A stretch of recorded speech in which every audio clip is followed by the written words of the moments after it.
چون طبق عادت بچگیت وقتی سوار آسانسور میشی دکمه های آسانسور رو یکی یکی میزنی. اول طبقه 4، بعدش طبقه 6، 5، 1 و در نهایت طبقه‌ای که سرنوشت تو تغییر میده.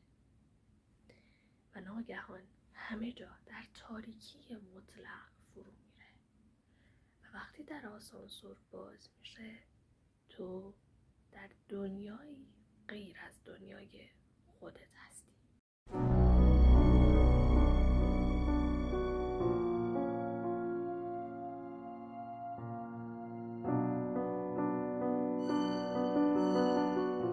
Hello CD, welcome to my channel. My name is Shuku and I'm glad to see you again.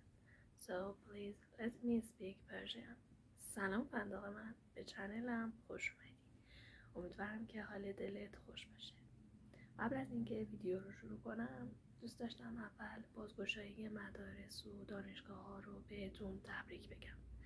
امیدوارم که لحظات شاد و شیرینی رو داشته باشید و از این لحظاتی که درش هستین نهایت لذت رو ببرید. چون میدونم همه ما خسته ایم از صبح بیدار شدن و رفتن به مدرسه و درس خوندن. حالا نمیشه گفت همه، بعضی از ما، و خودم از اون دست از آدمام که خسته میشم. ولی وقتی تموم میشه دلت تنگ میشه برای همکلاسیت، برای کسی که بغل دستت مینشست، برای درس خوندنت، برای معلما و امیدوارم که لحظات خوشی رو سپری کنی و سال خوبی رو داشته باشی. بدون وقفه بریم سراغ ویدیو، ولی قبلش دوست داشتم اگر امکانش باشه لطف کنی و سابسکرایب کنی چنلم و تا این زنگوله برات فعال بشه و تو اولین کسی باشی که ویدیوی منو میبینه. اگه ویدیوی قبلم هم ندیدی راجع به قلعه های جنه در ایران بوده، خیلی ویدیوی جالبیه و خوشحال میشم اگه نگاش کنی و نظرت رو راجع بهش بدی. بس بریم سراغ ویدیوی خودم. تصور کن با خانواده‌ات به لس آنجلس سفر میکنی، جایی که پر از سرگرمی و تفریحه و همه دوست دارن به اونجا سفر کنن. یه هتل لوکس و لاکچری به اسم سیسیل رو رزرو میکنی و اونجا کلی خوش میگذرونی. ولی یه روز از روی کنجکاوی تصمیم میگیری بازی که جدیداً ترند شده توی سوشال مدیا رو امتحان کنی و آخر عاقبت این بازی چندان خوشایند نیست. بله، این بازی رو دختری، حالا نمیدونم دقیقاً چند ساله، نمیشه بهش گفت بچه، ولی یه دختر اهل کره جنوبی به اسم لیزالم در سال 2013 انجام میده. بازی به اسم بازی آسانسور که باعث میشه دیگه هیچ اثری از این دختر پیدا نشه و هیچ کس نتونسته هنوز کشف کنه که اون دختر آخر عاقبتش چی شده. وقتی غیبت لیزا طولانی میشه خانواده‌اش تصمیم میگیرن که به دنبال اون دختر بگردن. پس ویدیوهای هتل رو چک میکنن، اما متاسفانه هیچ اثری از لیزا پیدا نمیشه. فقط یک جا لیزا دیده شده، درون آسانسور، و دقت که میکنن میبینن آسانسور به تعداد متعددی در طبقات متفاوت توقف داشته و لیزا از آسانسور خارج نشد. این موضوع همه رو شوکه میکنه. تمام مردم جهان با این موضوع شوکه میشن و بازی آسانسور که تا قبل از اون توی کره جنوبی بوده و انجام میشده داره جایی که میدونم مجدداً ترند میشه و همه از اون بازی مطلع میشن و تصمیم میگیرن که اون بازی رو انجام بدن. من زمانی که این بازی رو شنیدم حدوداً توی زمان کرونا بود. اون موقع که بازی مثل نهنگ آبی، بازی مثل مومو و اینا بودش و باعث وحشت جهانی‌ها بود. هرچند که این بازی‌های قدیمی هستن و مثلا چند سال یک بار مجددا ترند میشن و سر و کله یه سری از هکرها پیدا میشه. نمیدونم هکر میشه اسمشون رو گذاشت یا نمیدونم واقعا، یا کسایی که توی اون دارک وب هستن، ولی هرچی که هست یه سری آدم هایی که به نظر خود من شخصا مریض هستن وارد میشن و با وحشت و ترسوندن مردم به درآمدزایی میرسن، یا میشه گفت بهترش بخوایم بگیم از وحشت ما تغذیه میکنن. این بازی یه بازی خیلی خطرناک و عجیبه. طبق گفته کسایی که این بازی رو انجام دادن و خوشبختانه جون سالم به در بردن، مراحل این بازی به این ترتیبه که شما وارد آسانسور میشی، به هیچ عنوان نباید خارج بشی و مراحل رو چه برای رفت چه برای برگشت باید مو به مو به ترتیب انجام بدی. ترتیب این بازی خیلی جاها متفاوت گفته شده و من چندان اطلاع دقیقی ندارم، ولی چیزی که من حالا سرچ کردم و میشه گفت شاید درست باشه اینه که شما اول طبقه 4 رو میزنی، بعد طبقه 2، 6، 2، 10، 5 و در نهایت طبقه 10.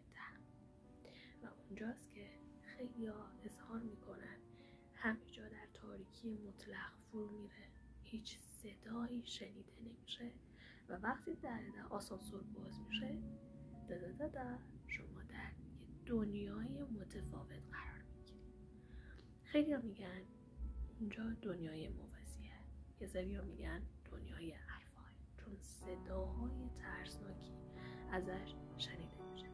خیلی ها هم مدعی شدن که روح گرفتار شده لیزا رو اونجا دیدن که واقعا ناراحته و صداهای ترسناکی از خودش تولید میکنه و یه سری ها انقدر اونجا وحشت زده میشن که در جا قش میکنن و وقتی چشمشون رو باز میکنن میبینن که جلوی در خونه خودشون یا اون در ورودی هستن که وارد آسانسور شدن و هیچ چیز دیگه ای رو به خاطر نمیسپارن. یه سری قوانین توی این بازی وجود داره، همونجور که بهتون گفتم. اولیش اینه که هرگز از آسانسور نباید خارج بشید، باید برای رفت و برگشت داخل همون آسانسور بمونید. و قانون بعدی در رابطه با طبقه 5. طبقه 5 طبقه‌ایه که یک زنی با تو همسفر میشه و تو در طول مدتی که اون زن اونجاست نباید نگاش بکنی، نه باهاش حرف بزنی، چون اثرات و میشه گفت نتیجه جبران ناپذیری داره. و خب یه سری هم میگن وقتی که وارد اون دنیا میشی یه حس بی زمان و بی مکانی برات وجود داره. تا حالا هر ویدیویی رو که حالا یا من خودم کاورش کرده بودم یا جاهای دیگه دیدیم، دقیقا وقتی به دنیای موازی میرسیم همین ویژگی وجود داره. یکی تاریکی مطلق، یکی صداهای ترسناک و دیگری بی‌زمانی و بی‌مکانی در اونجا. یعنی تو اصلا انگار احساس میکنی زمان و مکان برات تغییر میکنه و این ویژگی‌هاییه که همیشه به عنوان دنیای موازی یا دنیای ارواح به ما گفته شده. من نمیدونم قربانی این بازی چند نفر بوده، آمار دقیقی در دست شاید نباشه، شاید هم باشه، من واقعیتش خیلی اطلاع ندارم. ولی چیزی که برای من خیلی عجیبه اینه که چرا باید وقتی میدونی که نتیجه این بازی مرگباره واردش بشی. مثل بازی نهنگ آبی، همه میدونستن قانون بازی چجوریه، خیلی ها به خاطرش کشته شدن، خیلی از خانواده ها بچه هاشون رو از دست دادن. و چیزی که برام جالب بود این بود که این بازی چندین بار تکرار شد و هر بار که یه باندی رو میگرفتن باز یه باند جدید جایگزین میشد و این بازی ادامه داشت. و من در رابطه با مومو هم که بخوام بگم همین بود.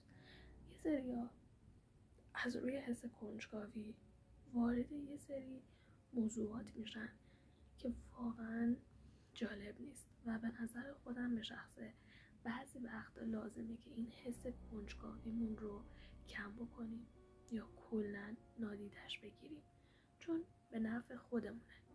و خب من در رابطه با این بازی آسانسور مثلا اطلاعاتی که پیدا کردم دقیقا همین بود.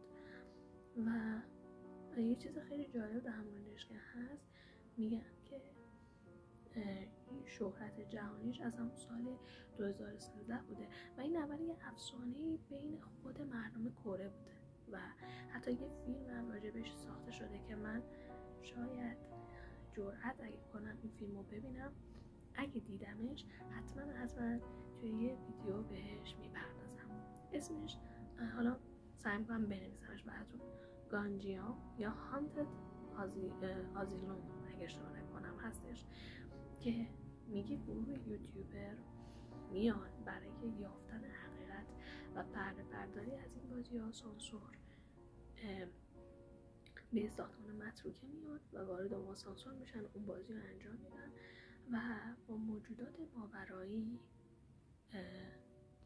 روبرو میشن و اتفاقات ترسناک و مرگباری براشون میفته.